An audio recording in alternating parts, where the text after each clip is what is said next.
Ciao ragazzi, sono Tello e oggi vi farò vedere come ho trasformato la mia bici da così a così.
Non ho finito di smontare tutta la bici perché mi manca l'estrattore di cuscinetti, quindi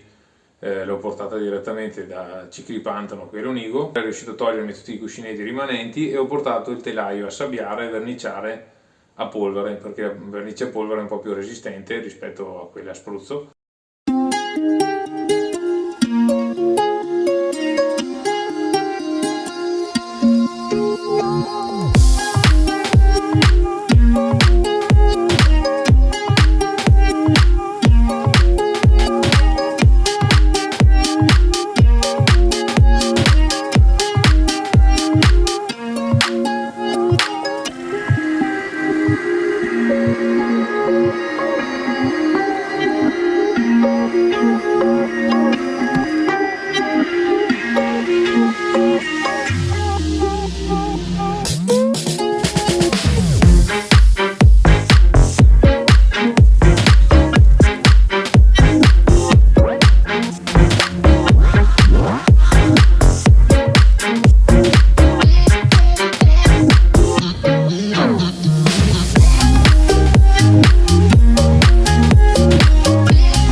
Anywhere you say, anywhere you say, anywhere.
faccio un breve riepilogo di tutti i pezzi che ho sostituito.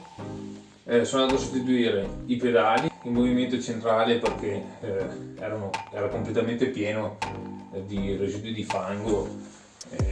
acqua e misto che erano andati a rovinare un po' tutto il movimento centrale. Ho sostituito tutti i cuscinetti del carro posteriore, sono andato a montare il reggisella telescopico perché è molto più comodo nel bosco nel momento in cui c'è un dislivello abbastanza importante, in cui magari abbiamo appena fatto un tratto pedalato in cui abbiamo bisogno della sella alta e poi tutto un colpo ci troviamo di fronte a una discesa, a volte non si ha il tempo di fermarsi o non si riesce proprio a fermarsi, allora con il reggisella telescopico, premendo questo pulsante, la sella scende e ripremendolo torna su, quindi molto più rapido. Sono andato a sostituire i vecchi freni Shimano con dei Magura MT4 molto più performanti. Poi ho fatto revisionare il mio ammortizzatore centrale della RockShox e la forcella, perché ormai aveva bisogno anche quella di una bella revisione, infatti l'olio ne è uscito nero. Ho passato i cavi con delle guaine nuove e ho sostituito i copertoni con degli Smart Sam che devo dire sul blu non stanno niente male. Le manopole che ormai le mie erano distrutte e la sella che era tutto rotorato. Se avete una bici con cui vi trovate bene, sistematevela del tutto e poi insomma conviene molto di più sistemarsela totalmente da capo che comprare una bici allo stesso livello nuova, perché se porti una bicicletta usurata al negozio te la svalutano totalmente e poi loro fanno la stessa cosa che ho fatto io oggi e la rivendono a molti più soldi di quello che hanno dato a noi, quindi per comprare dei cuscinetti, fare una riverniciatura e sistemarsi tutti i componenti non si spende molto, vale la pena recuperare un telaio buono se non è rovinato o usurato con delle crepe, botte eccetera, che comprarla nuova, secondo me. Poi ognuno ha i propri punti di vista, però dal lavoro che è uscito sono molto soddisfatto.